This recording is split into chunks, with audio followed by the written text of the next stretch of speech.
Wyoming wind scoured the plains, biting through Silas Reed's worn coat as he stared blankly from his half-built cabin door.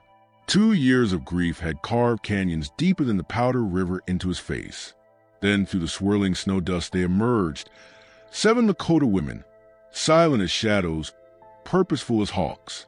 They stopped before his porch, their eyes holding a secret that reached into his son's grave and pulled his name into the frozen air. Caleb, their leader, spoke, the word cracking Silas's world open once more. Before we jump back in, tell us where you're tuning in from, and if this story touches your heart, make sure you're subscribed, because tomorrow I got something extra special saved just for you. The land around Silas Reed's claim was less a ranch and more scar on the high plains. Wind River Territory, 1878. Winter came early and stayed late, a relentless, howling beast that gnawed at the timber bones of his unfinished cabin and scraped the earth down to frozen stone. To the west, the jagged teeth of the Absaroka Range bit into a perpetually leaden sky.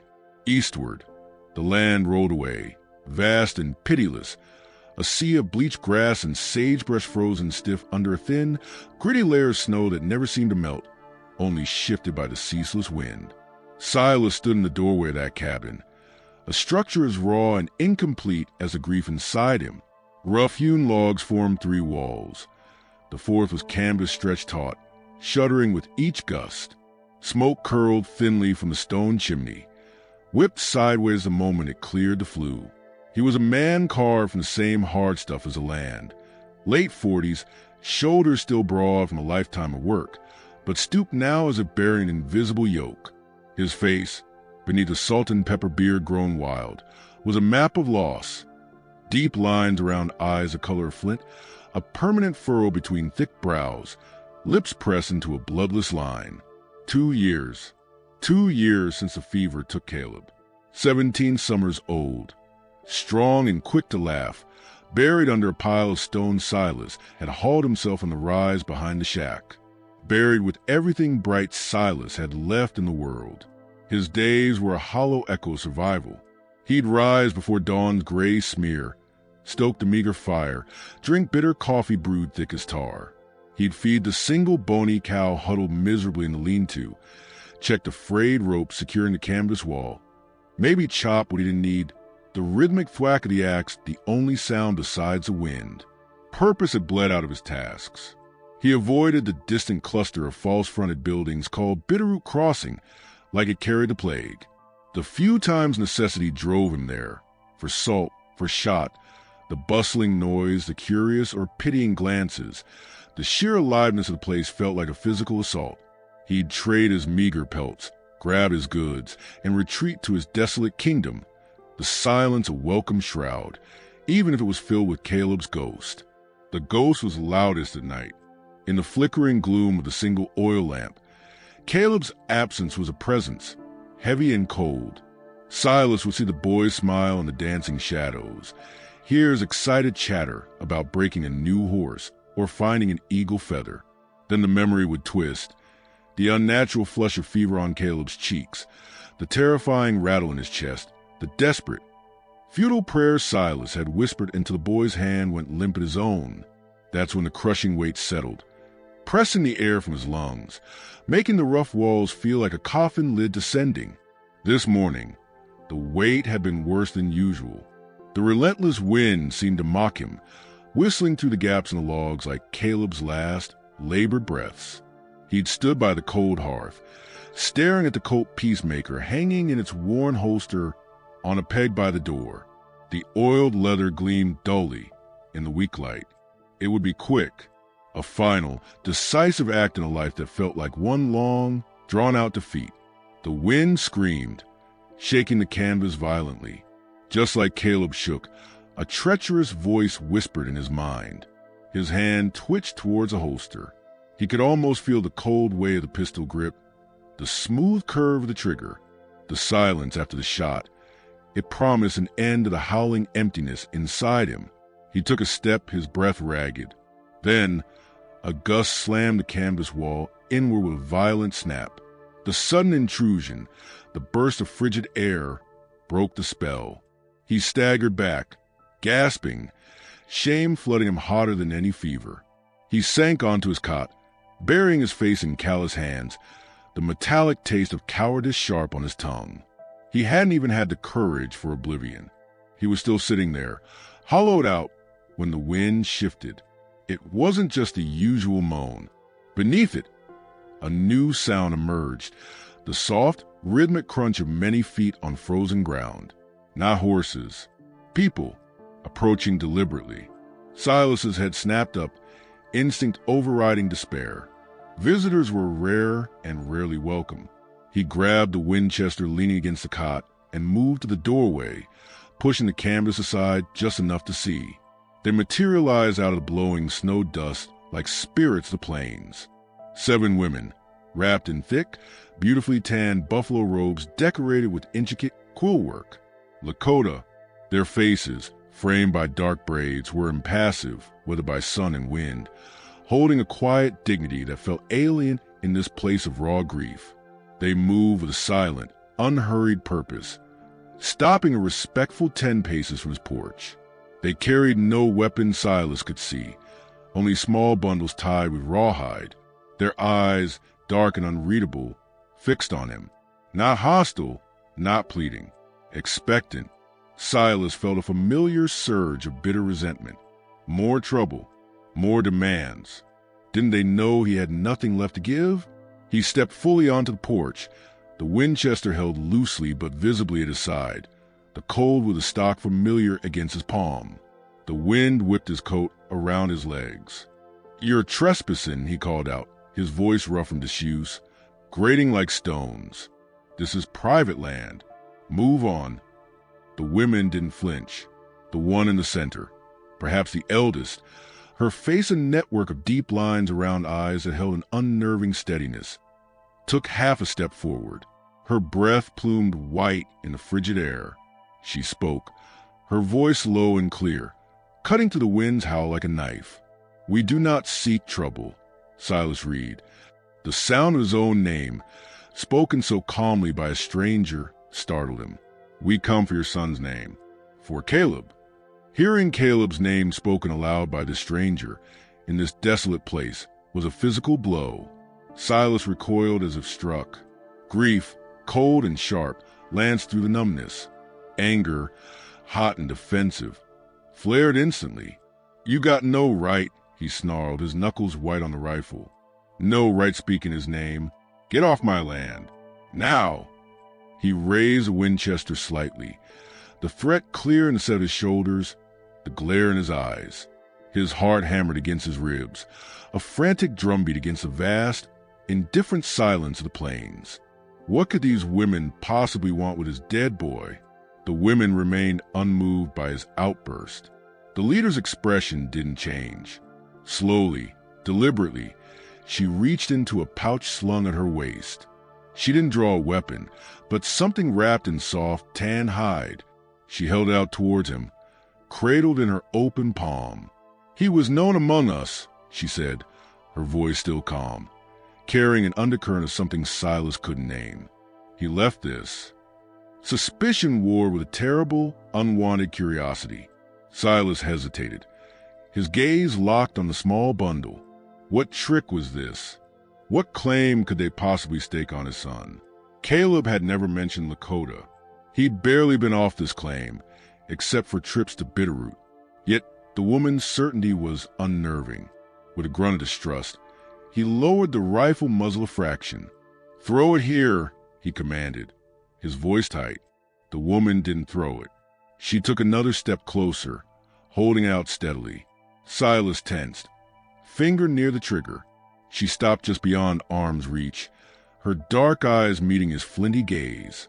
She placed the small bundle carefully on the frost-rimed edge of the porch planking, then stepped back to rejoin the others. Silas stared at it. A sense of dread coiled in his gut, cold and heavy. He glanced at the women, their faces solemn masks in the fading afternoon light. Then back at the bundle. The wind moaned around the cabin corner. Slowly, keeping the Winchester angled toward the women, he bent down. His stiff fingers fumbled with the soft hide wrapping. It fell open. Inside lay a knife sheath. not store-bought. Handmade. The leather was supple and dark, expertly stitched with fine sinew. But it was a decoration that stopped Silas's breath. Burned into the leather with incredible precision was a running horse, its mane flowing, its hooves barely touching the ground. It was unmistakable. Caleb had always doodled horses, on scraps of paper, on the cabin walls before Silas had yelled at him, even carved rough approximations into wood. This was Caleb's horse, the one he'd always drawn, the one he said he'd ride someday. Silas had never seen him work leather like this, never seen this level of skill. He picked up the sheath. It felt warm from the woman's hand. His own fingers trembled. He traced the outline of the running horse, the detail astonishing. Caleb had made this for them. He looked up, his anger momentarily drowned in a wave of bewildered pain. Where? He rasped, the word catching in his throat. Where'd? How'd you get this? The leader watched him, her expression softening almost imperceptibly. Your son came to our winter camp, she said. Last season. He was lost. We sheltered him. He was kind. He helped us, mended things, told stories. He made this for my grandson, Little Hawk, who admired his spirit. She paused, the weight of unspoken words hanging heavy in the cold air. He spoke of you, Silas Reed, with love and with sorrow. Silas felt the ground tilt. Caleb had been gone for days last winter, claimed he'd been tracking a lost calf deep into the Badlands. Silas had been furious, worried, sick. Caleb had returned subdued, apologetic, but full of vague stories about strange rock formations, not people. He'd lied. He'd been with the Lakota, helped them, made this beautiful thing. Why? Why lie? The question screamed in Silas's head, worn with the image of his son laughing among these strangers, using a skill Silas never knew he possessed. The grief felt suddenly different, sharper, laced with confusion, and a dawning sense of betrayal he couldn't yet grasp. The woman continued, her voice dropping lower, carrying a note of urgency that hadn't been there before. He also spoke of a promise tied to his name, a promise that lives. In my daughter.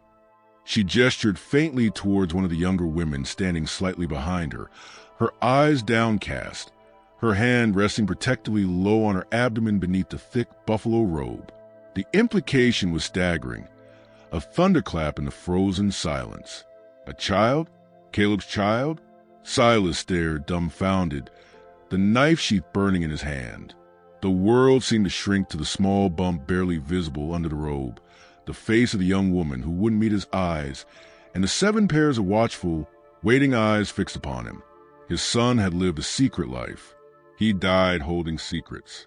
And now those secrets stood frozen on his porch, carrying a legacy he couldn't comprehend. The vast emptiness inside him suddenly felt crowded, chaotic. Suspicion wore with a terrifying flicker of something else, a connection, however fragile and fraught, to the son he thought was lost forever. The wind whipped a fresh flurry of snow between them. The leader's gaze shifted past Silas, towards the cabin's meager warmth leaking through canvas. The light fades, she said simply. The cold bites deep. For the child who carries Caleb's blood, may we share your fire. It wasn't quite a plea, but a statement of necessity, wrapped in profound vulnerability of their situation. Silas looked from the sheath in his hand to the young woman carrying his possible grandchild, to the leader's steady gaze. Every instinct screamed to refuse, to shut the door on this impossible complication. But the image of Caleb, laughing, carving leather, living a life hidden from his own father, held him frozen. The knife sheath was real. The women were real. The potential life within the young woman, that was terrifyingly real. He couldn't turn them away into the teeth of this blizzard. Not yet, not knowing what he now suspected. The weight of their silent expectation pressed on him heavier than the winter sky. He lowered the Winchester completely, the fight draining out of him, replaced by a bone-deep weariness and a churning sea of questions.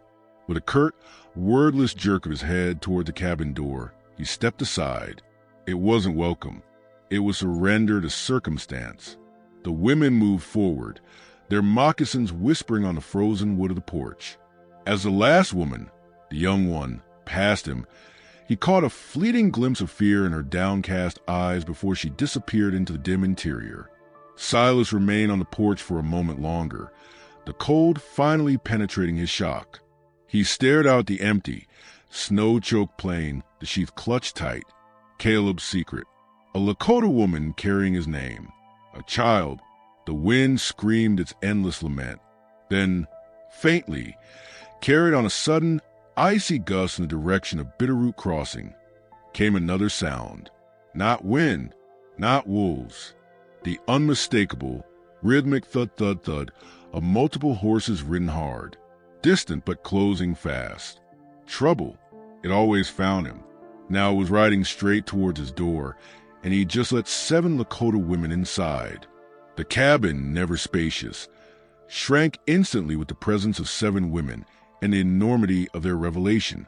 Silas stood frozen just inside the flapping canvas doorway, the bone-deep cold forgotten, replaced by a roaring confusion. The worn knife she felt like a brand in his hand.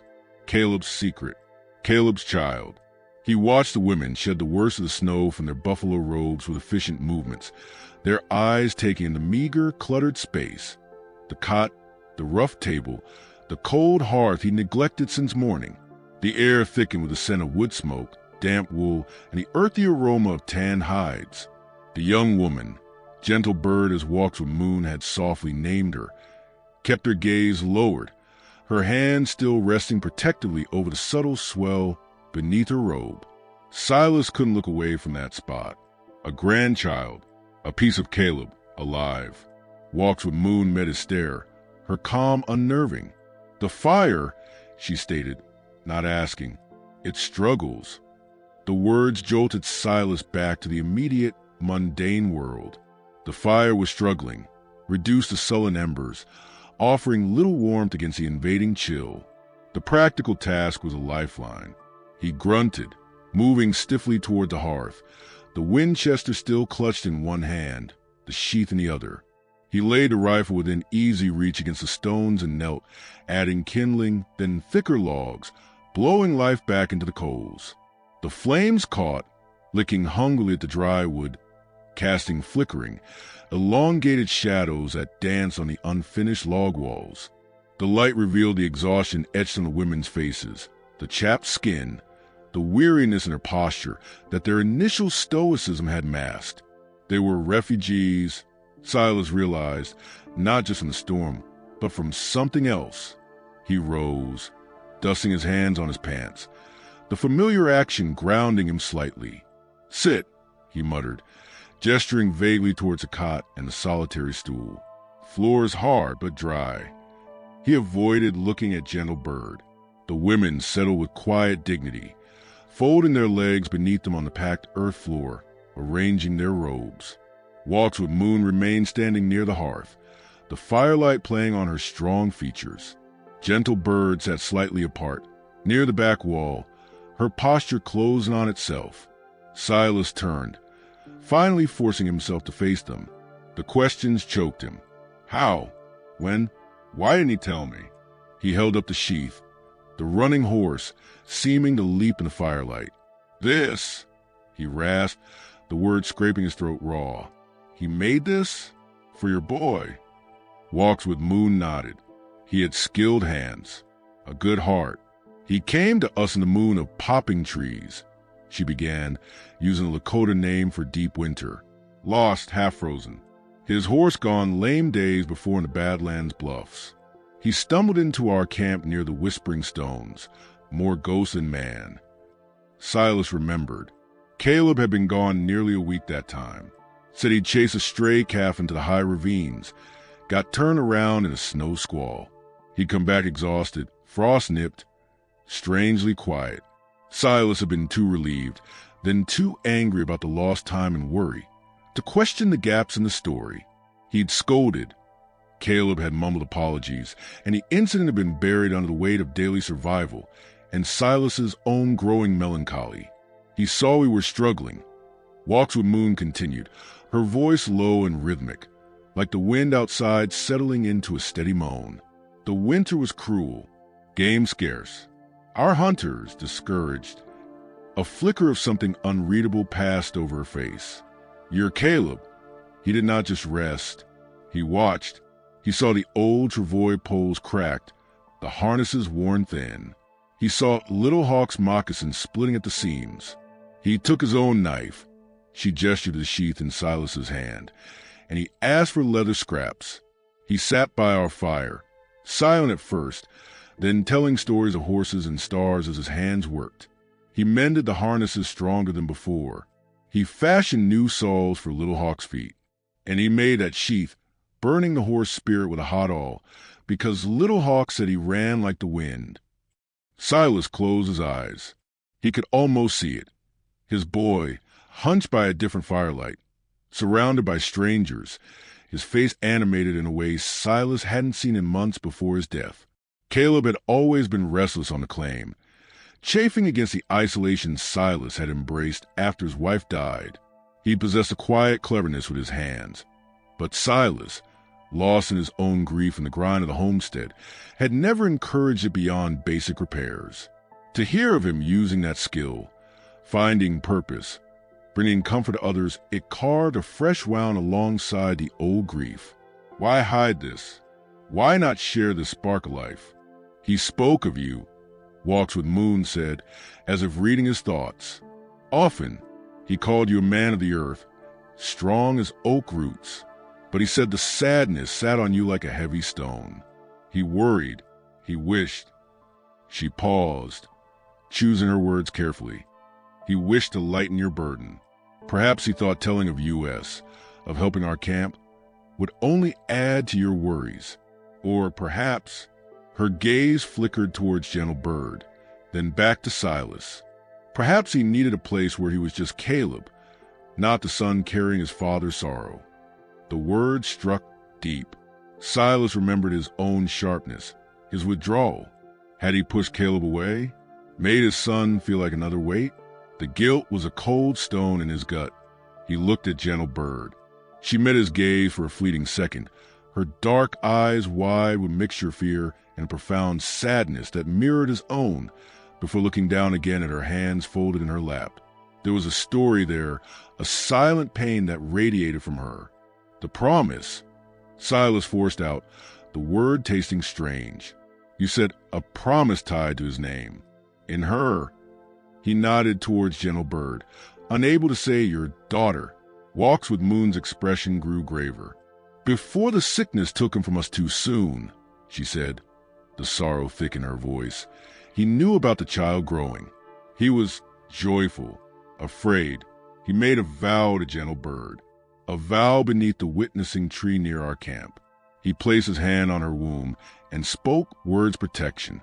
He said his name, Caleb Reed, would be a shield for the child, that his spirit would guard it, that family would guard it. She emphasized the last word, her eyes locking onto Silas's with an intensity that felt like a physical touch. He spoke of you, Silas Reed. He said his father's name held strength on this land. He believed you would honor his vow. Family, honor his vow. The words echoed in the small cabin, colliding with Silas's carefully constructed world of solitude and grief. He hadn't asked for this. He didn't know how to be this. The pressure was immense, suffocating. Suspicion warred with a reluctant, dawning sense of responsibility. This child, if it was Caleb's, it was blood, his blood, Caleb's last wish. Before he could form a response, the sound they'd all half dreaded solidified. The distant thud-thud-thud resolved into distinct, purposeful rhythm of several horses approaching a fast trot, crunching to the frozen crust of snow. Close now, very close. Silas snatched up the Winchester. The familiar weight of grim comfort. The women tense but didn't panic. Gentle Bird drew her robe tighter around herself, shrinking back slightly. Walks with Moon stepped subtly in front of her, her face hardening into an impassive mask, though Silas saw the quick pulse beating in her neck. Stay inside. Stay quiet, Silas ordered, his voice low and tight. He pushed aside the canvas door flap, stepping back onto the porch, the cold hitting him like a slap. He levered around into the chamber, the metallic clack loud in the sudden quiet as a hoofbeat ceased just beyond the thin ring of firelight spilling from the cabin. 3 riders materialized from the gloom. Silas recognized the lead man instantly. Marshal Tom Briggs from Bitterroot Crossing, a solid, no-nonsense man in his 50s with thick gray mustache perpetually stained by tobacco. Flanking him were Jed Carter, a wiry rancher who spread board of the Badlands, and Lemuel Finch, a man whose shifting eyes and tendency to linger near other people's stock made Silas deeply uneasy. All 3 wore heavy coats against the cold, their breath pluming white. Their horses shifted, snorting steam. "Silas!" Briggs called out, his voice carrying the weary authority of his office. "Heard there was movement out this way. Unusual, this weather." His eyes, sharp and assessing, scanned the cabin. Lingering on the canvas door where the glow of the interior fire clearly silhouetted more than one figure within. "Company?" "None of your concern, Tom," Silas replied, keeping the Winchester cradle non-threateningly, but visibly. His stance blocked the doorway. Briggs shifted in his saddle, his gaze narrowing. "Might be. Got word from up north, past the Red Fork. Bunch of Lakota jumped camp in a hurry few days back. Trouble brewing. Whiskey peddlers got robbed blind. Some fool soldier took a Lakota girl near Fort Casper. Nerves are frayed. Folks are jumpy." He spat a stream of tobacco juice into the snow. "Seen tracks leading this way. More than one set. Moccasins." Jed Carter leaned forward, his face pinched with suspicion. "Ain't like you to entertain, Silas. Especially not." He trailed off, but his meaning hung heavy in the cold air. "Especially not Indians." Lemuel Finch just watched, his eyes darting from Silas to the cabin door and back, a sly, calculating look on his thin face. "Heard tell there was womenfolk involved in that northern mess. Running from something, maybe." Silas felt the tension coil in his shoulders. He knew the undercurrents in Bitterroot. Fear, prejudice, and greed often rode together. "These women are under my roof," he stated, his voice flat and hard. "They're no threat. They're cold. They'll move on come morning." He tightened his grip on the Winchester. The worn would smooth under his callous fingers. He wouldn't let them in. Not these men. Not with Gentle Bird inside. Caleb's promise. Caleb's child. Briggs studied him for a long moment, his expression unreadable. He knew Silas's grief, knew his isolation. Seeing him stand guard over Lakota women was clearly unexpected. "Under your roof, huh?" he finally said, slowly. "You vouch for him, Silas? You know what they might be carrying besides cold feet?" Silas thought of the knife she'd burning a hole in his pocket, thought of Gentle Bird's frightened eyes, thought of Caleb's voice, thin with fever, whispering apologies Silas hadn't understood. He met Briggs's gaze squarely. "I know they've got a right to shelter from this storm. Same as anyone. That's all you need to know, Tom." A tense silence stretched, broken only by the wind and the restless stamp of the horses. Jed Carter looked mutinous, Lemuel Finch speculative. Briggs sighed, a plume of white vapor swirling. "All right, Silas, your word carries weight. For now." He tugged his reins, turning his horse slightly. "But mark me, trouble's riding the wind out there. It ain't just the cold that bites. You see anything strange, you send word. Don't try to handle it alone." His eyes flicked once more to cabin. "Morning comes early. Be mindful." He nudged his horse, the others following reluctantly. Jed Carter shot a last, dark look at the cabin before turning. Lemuel Finch lingered a fraction longer, his gaze sweeping over the porch, the woodpile, the dark corners of the yard, before he too wheeled his horse and followed the marshal back into the swirling snow dust. Silas watched them vanish into gloom, the tension slowly leaching from his muscles, leaving him feeling hollow and exposed. Troubles riding the wind. Be mindful.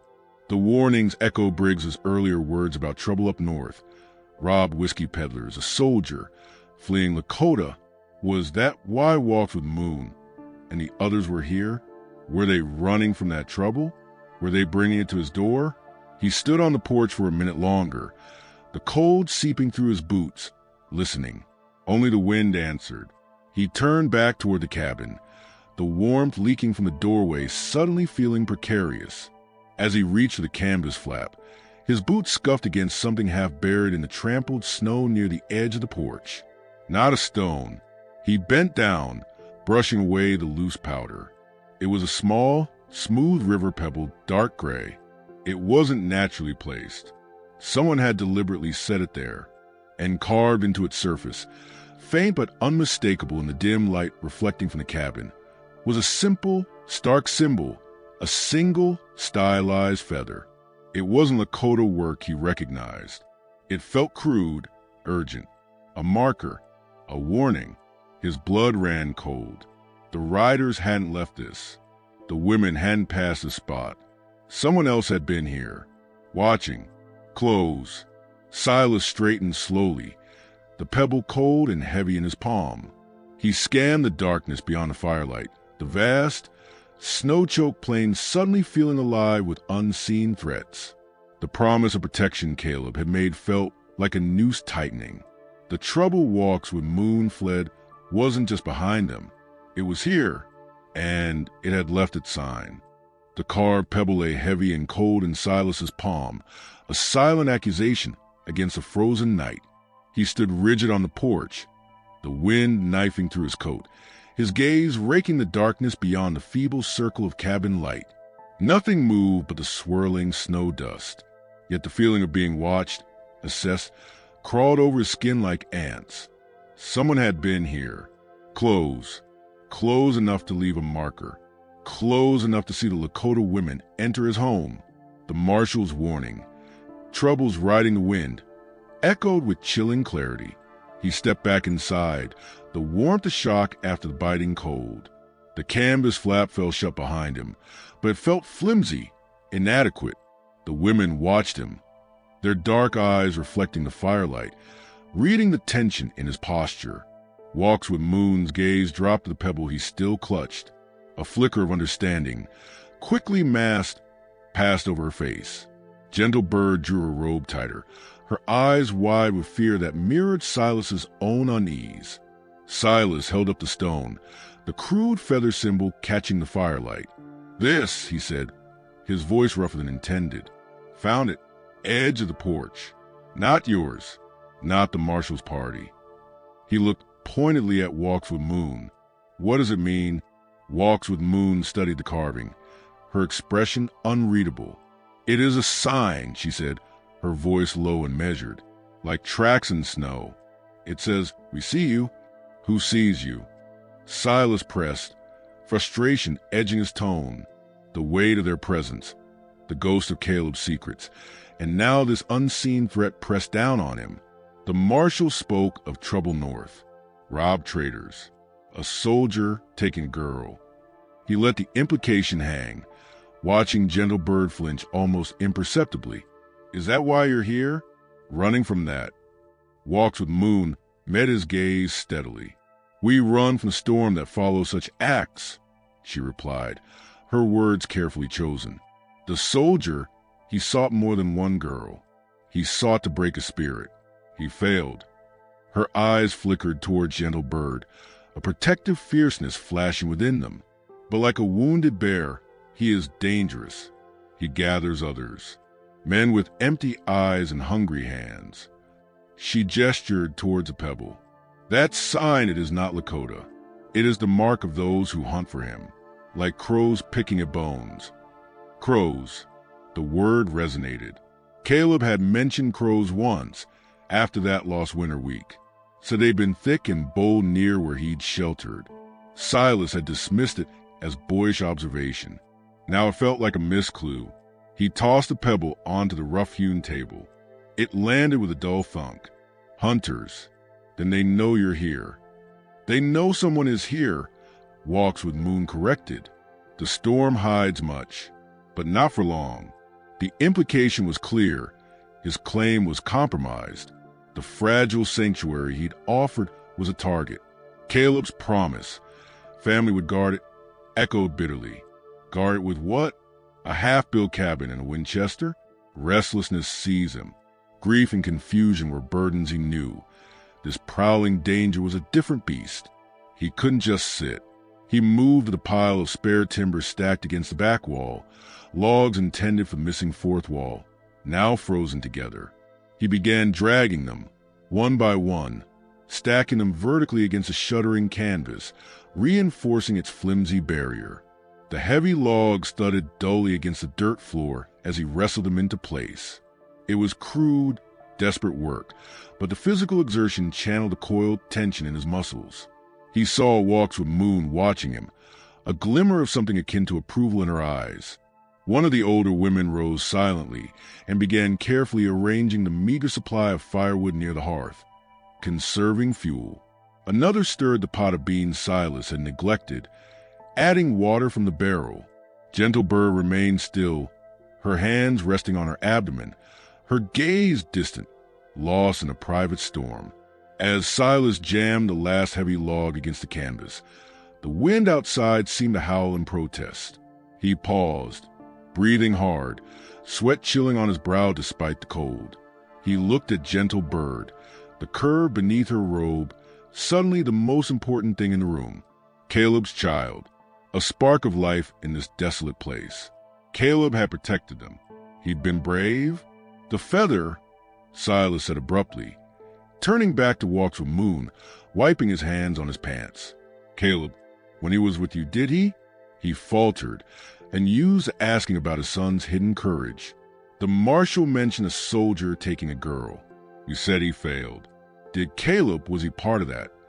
Gentle Bird made a small, choked sound. Walks with Moon's gaze softened as she looked at the young woman. The soldier came like a thief in the night, she began, her voice dropping to a near whisper. He took Gentle Bird from her sleeping robes. He thought the camp slept, drowned in the white man's fire water his friends traded. Silas's gut clenched. He pictured the scene, darkness, fear, violation. But Caleb, Walks with Moon continued, a fierce pride warming her tone. Caleb was restless. He heard the scuffle, the muffled cry. He did not hesitate. He was not a warrior, but his heart was strong. He followed the soldier into the trees. He used the shadows like a hunter. He found them. She paused, her eyes meeting Silas's. He did not have a gun, only his knife, the one that fit the sheath.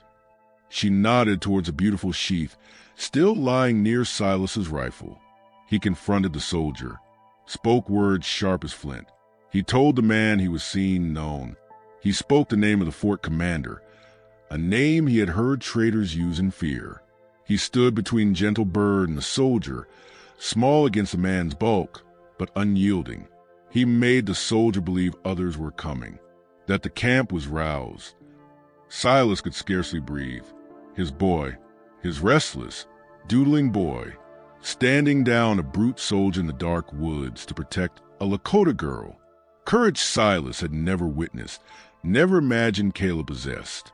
The image was staggering, reshaping the memory of his son into someone braver, more selfless than Silas had ever known. And he'd hidden it. Why? Shame? Fear of Silas's reaction? The guilt returned, sharper this time. The soldier believed him, Walks with Moon said. Or perhaps Caleb's defiance shamed him. He fled. Back to the fort, we think, but his anger, that remained. And his friends, the whiskey men robbed, they blamed us. They blamed Caleb. They blamed the one he protected. Her gaze settled heavily on Gentle Bird. The feather you found, it is the sign of the Crow warrior the soldier hired for tracking. A man who sees much, moves silently, and asks no questions if the pay is good. The pieces clicked into a terrifying mosaic. Caleb's act of bravery had ignited a slow-burning fuse, leading straight back to his father's doorstep. The soldier's humiliation, the robbed trader's anger, They had pooled their resources and hired a predator. The pebble wasn't just a marker, it was a hunter's boast. Silas felt a surge of cold fury, not just at the threat, but the world that had forced his son into such danger and then taken him anyway. He grabbed the Winchester. "I'm checking the perimeter," he announced, his voice tight. "Stay here. Keep the fire low." He pushed back out into the night, the cold a brutal slap. The wind had lessened slightly, but the snow still swirled, stinging his face. He moved cautiously away from the cabin, circling outwards, scanning the trampled snow near the porch where the riders had been. He saw their hoof prints clearly, leading away towards Bitterroot. But then, 10 yards out, partially filled by fresh drift, he saw another set. Not hoof prints, boot prints, large, deep impressions, circling wide around the cabin, keeping to the deeper shadows cast by the stacked firewood and the skeletal frame of the unfinished barn. The tracks didn't approach the cabin directly. They were those of an observer, patient and stealthy. They led towards a small rise where Caleb's grave lay under its blanket of snow. Silas followed, his heart pounding, the Winchester ready. The tracks paused near the base of the rise, where the wind had scoured the ground almost bare.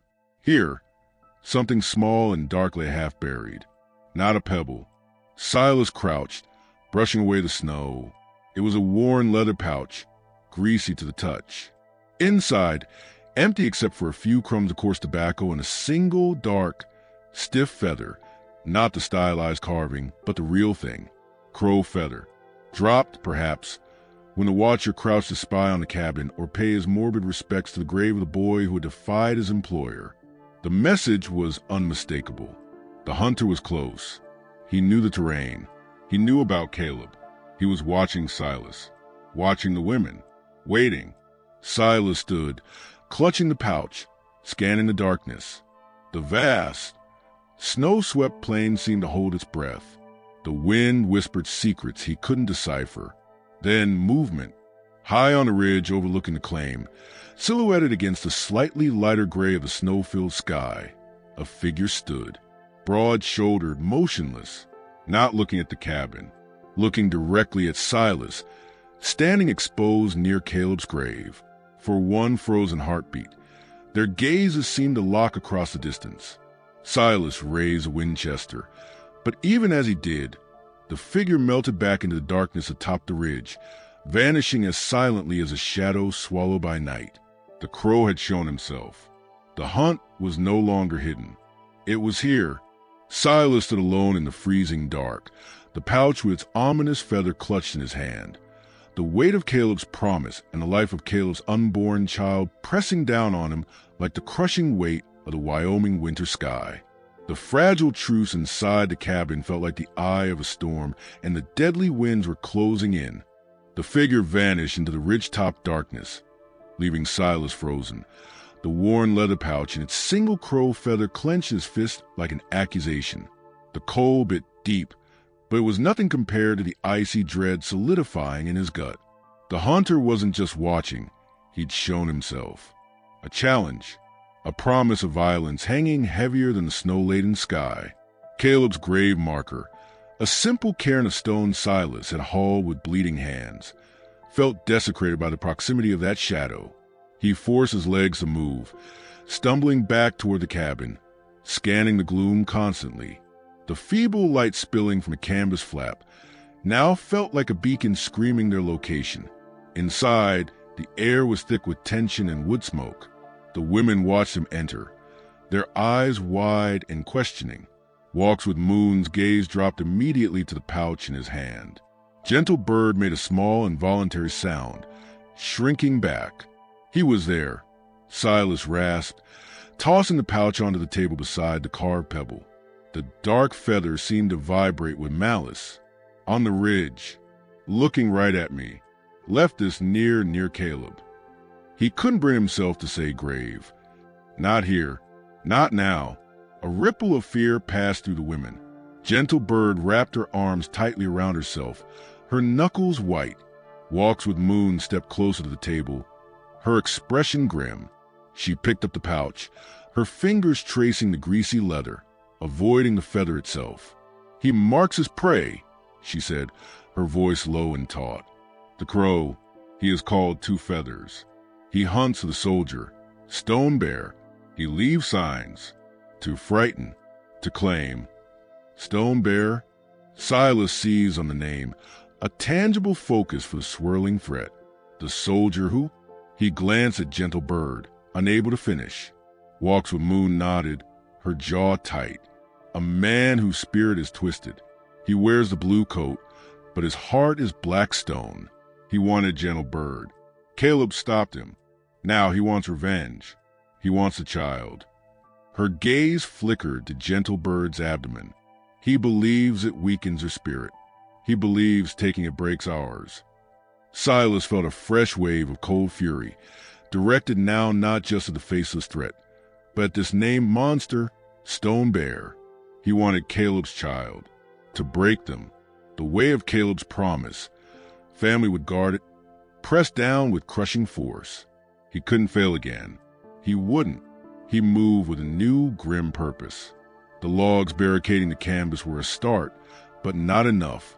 He dragged the heavy oak table toward the doorway, adding its bulk to the makeshift barrier. He checked the Winchester again, methodically ensuring it was loaded, the action smooth.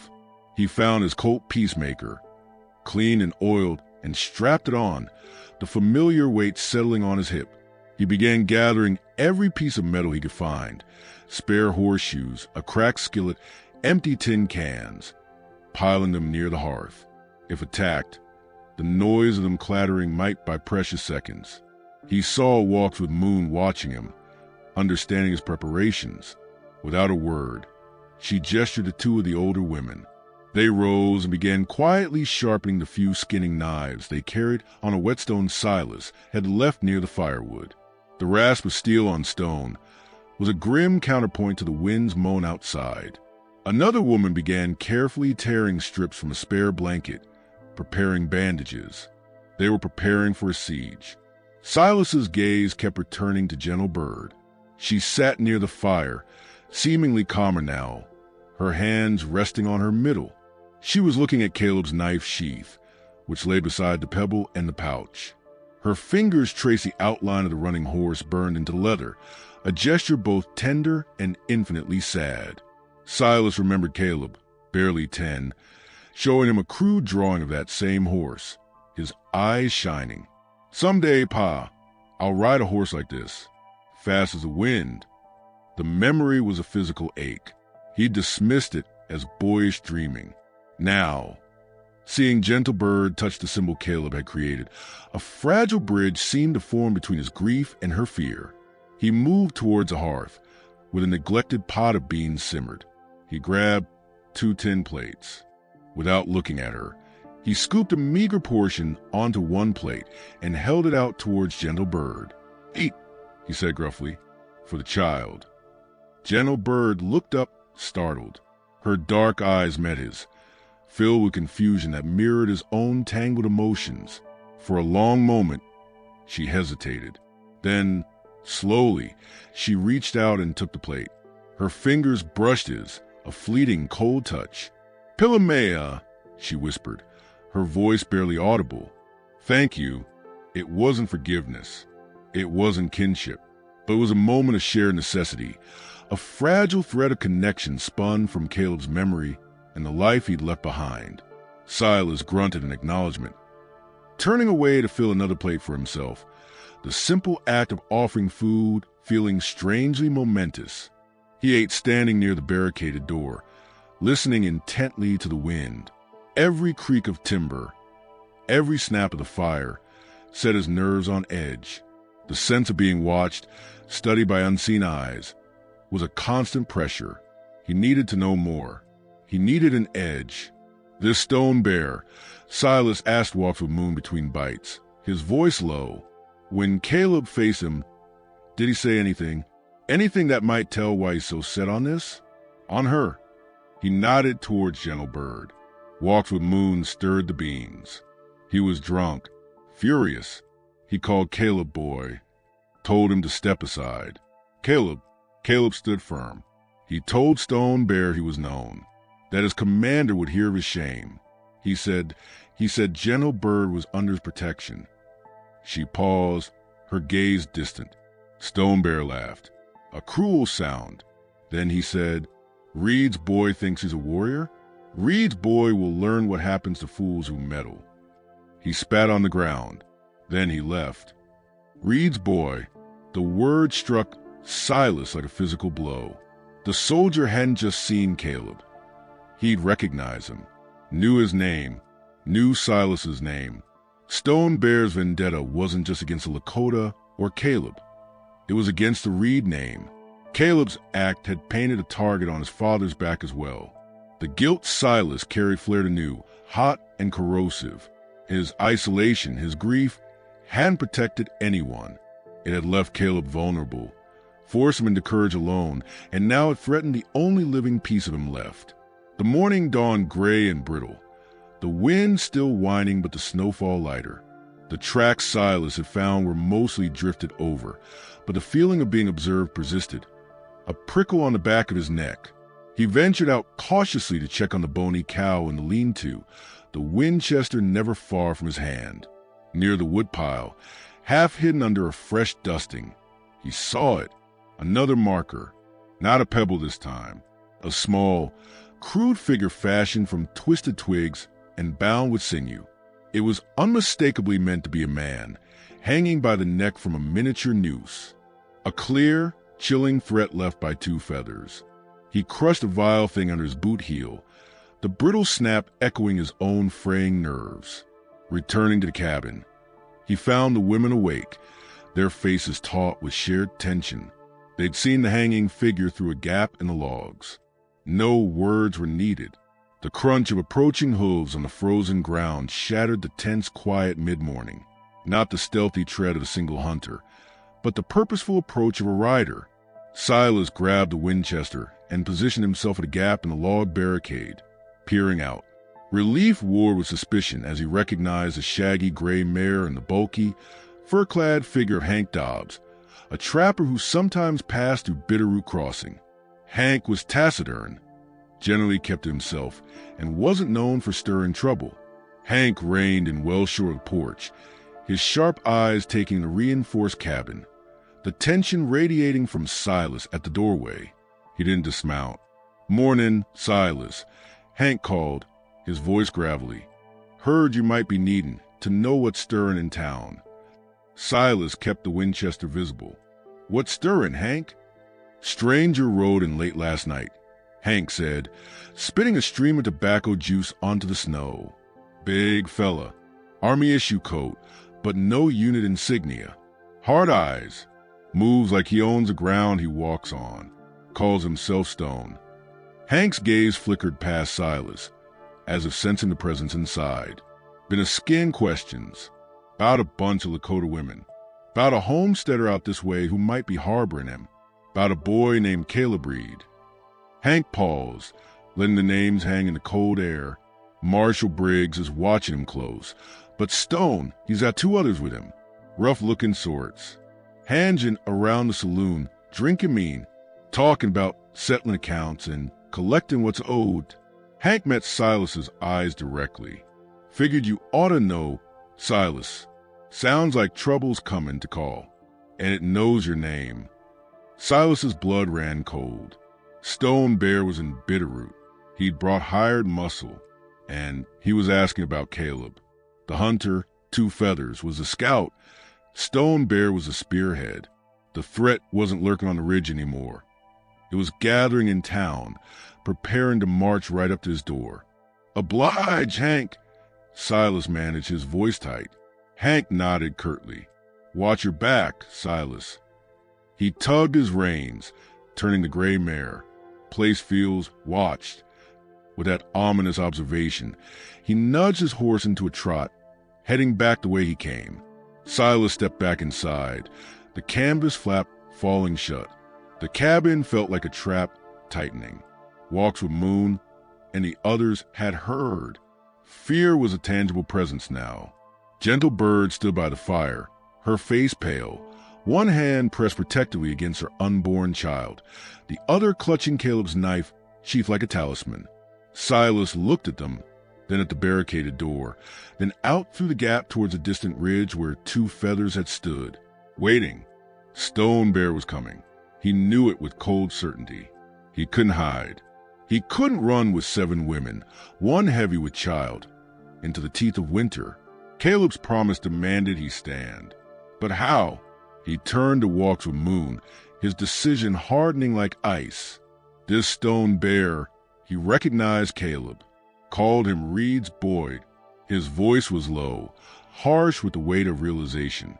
He looked directly at Gentle Bird, the question burning in his flinty eyes. When Caleb stood against him, when he protected you, what did Stone Bear see? Did he see Caleb's face clear? Did he see anything else? Gentle Bird flinched as if struck. She looked down at the sheath in her hands, her knuckles white. Tears welled in her eyes, spilling over onto her cheeks. When she finally spoke, her voice was a raw whisper, trembling with remembered terror and a dawning horror. He saw the knife. She choked out, her gaze fixed on a running horse burned into the leather. The knife Caleb held. Stone Bear, he looked right at it. In the moonlight, he saw the handle. He saw the bear claw. The word hung in the frigid cabin air. Claw. Gentle Bird's tear-streaked face, the raw terror in her whisper, the image of Stone Bear's eyes locking onto the knife handle in the moonlight. It slammed into Silas with the force of a runaway steer. Caleb's knife. His knife. The bone-handled skinning knife Silas had painstakingly crafted years ago, carving the grip to fit a young boy's hand, setting a grizzly bear claw, a talisman from his own reckless youth, into the pommel. He'd given it to Caleb on his 14th birthday. A man's tool needs a man's mark, he gruffed, embarrassed by the swell of pride. Caleb had cherished it. Now, that mark had become a death warrant. Silas's hand instinctively went to his own hip, where the bone-handled Colt rested. The fury that had been simmering since Hank Dobbs's warning crystallized into cold, hard resolve. Stone Bear hadn't just recognized Caleb. He'd recognized the knife. He knew its origin. He knew Silas had made it. The vendetta wasn't just about humiliation or the child. It was a twisted hunt for the root of the defiance that had thwarted him. He was coming for the father because of the son. The claw. Silas rasped, his voice gravel. He saw the bear claw. It wasn't a question. Gentle Bird's flinch confirmed it. He knows it's mine. Walks with Moon stepped forward, her face grim. It was not just a knife he saw that night. He saw Caleb's courage. He saw the spirit of the Reed name. He seeks to crush that spirit, to take the life born of it. Her gaze rested on Gentle Bird's swollen belly. The child is that spirit made flesh. Silas looked at Gentle Bird, truly looked at her. The fear was still there, deep and primal, but beneath it, he saw a flicker of the same defiance Caleb must have witnessed. He saw the life she carried. Caleb's life, his own blood, the living embodiment of the promise Silas had failed to understand until now. Family would guard it. He wouldn't fail this time. Not Caleb. Not this child. They're coming, Silas stated, the certainty settling over him like a second skin. Stone Bear from town. 2 feathers out there. He gestured toward the ridge. We can't run. We stand. He turned to walk with Moon. Can your women fight? A fierce pride lit the older woman's eyes. We defend our own. We defend the future. The preparations took on a desperate urgency. Silas dragged a heavy water barrel behind the table barricade, adding weight and a potential obstacle. He positioned the pile of metal scraps, horseshoes, cans, a skillet, strategically near the door. If breached, a shell would send them clattering, a noisy alarm. He handed Walks with Moon his old double-barreled shotgun, its weight unfamiliar in her hands, but her grip firm after his brief instruction. Point. Pull. It kicks hard. The other women positioned themselves with their knives near the back wall, ready to flank any intrusion. Gentle Bird was ushered to the farthest corner, behind the cot, a skinning knife in Caleb's bone-handled blade pressed into her trembling hands. For the child, Silas said, meeting her eyes. The terror was still there, but she nodded, clutching the knives like lifelines, Caleb's running horse sheath tucked into her belt. Silas took his position at the reinforced canvas wall near the door, peering through a gap between logs. The wind had risen again, howling like a banshee, whipping snow into a blinding, swirling curtain. It was a double-edged sword, hiding the approach, but also masking sound. He strained his ears, the Winchester cold against his cheek. Time stretched, taut and brittle. The fire crackled. The wind screamed. Silas's mind raced. Stone Bear knew the knife. Knew him. How? Had Caleb spoken of him? Or had Stone Bear encountered Silas Reed before, in some forgotten saloon or dusty trail? The bear claw, a trophy from a younger, wilder Silas, a man Caleb never knew. A pang of regret shot through him, so much unsaid, unknown between father and son. Then, a sound cut through the wind's wail. Not hoofbeats, a low, guttural chuff, like a predator signaling. Close, too close. From the side of the cabin, near the woodpile, 2 feathers. Silas shifted his aim, finger tense on the trigger. He saw movement, a shadow detaching itself from the swirling white, low to the ground, circling toward the back, toward the canvas wall near the stacked timber reinforcements. The crow hunter was testing the defenses, seeking a weak point. Before Silas could react, a different sound erupted. The thunderous blast of the shotgun from within the cabin, followed by a sharp cry of pain from outside. Walkswood Moon had seen the shadow through a gap and fired. The heavy buckshot tore through the canvas and stacked logs beyond with deafening roar, splintering wood and filling the cabin with acrid smoke. Chaos erupted. From the front, a furious bellow answered the shotgun blast. Reed! Send him out or burn. Stone Bear's voice, thick with rage and whiskey, carried over the wind. Silas glimpsed movement at the front. 2 figures dismounting, taking cover behind their horses near the porch edge. Stone Bear, big and brutish in his army coat, and another man, lean and vicious-looking, likely one of the saloon rats Hank had mentioned. 2 Feathers was wounded, but not out. A dark shape lunged from the side, slashing at the canvas near the weakened spot Walkswood Moon's shot had created. An arm snaked through, grasping, clawing at the logs. One of the Lakota women was there instantly, her skinning knife flashing down. A howl of pain, and the arm jerked back. Front, Silas yelled, swinging the Winchester toward the porch. Stone Bear and his companion were rushing the door, using the momentary distraction. The companion raised a pistol, firing wildly through canvas. Bullets thudded into the table and water barrel. Splinters flew. Silas fired back. The Winchesters cracked sharp. The companion stumbled, clutching his shoulder, but Stone Bear kept coming, a battering ram of hatred. He slammed into the table barricade, his weight and fury driving it inward against the water barrel. The makeshift defense groaned, threatening to buckle. Silas levered another round, aiming for Stone Bear's bulk. But the big soldier was surprisingly fast. He ducked Silas's shot, surging forward, a massive fist swinging. It caught Silas on the side of the head, a stunning blow that sent him crashing back against the hearth, the Winchester clattering from his grasp. Stars exploded in his vision. Stone Bear loomed over him, his face a mask of triumph and malice, a heavy cavalry revolver in his hand, aimed at Silas's chest. Reed's boy thought he was tough. Stone Bear spat, his breath reeking of cheap whiskey and violence. Now you see what happens to Reeds who meddle. His finger tightened on the trigger. No! The cry was raw, primal. Gentle Bird surged from her corner, not with knife, but clutching the heavy iron skillet Silas had piled with the scrap metal. She swung it with all her strength, fueled by terror and a mother's fury. It connected with a sickening thud against the back of Stone Bear's skull. The big man staggered, his eyes rolling back, the revolver discharging harmlessly into dirt floor as he collapsed like a felled tree. Silence, sudden and shocking, filled the cabin, broken only by the wind's moan and Stone Bear's ragged breathing. The companion, wounded and seeing his leader down, scrambled back out the torn canvas, vanishing into the blizzard.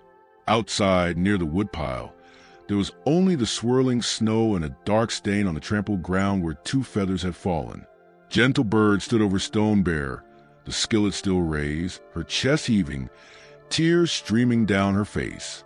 Not tears of fear now, but of unleashed rage and profound, trembling relief.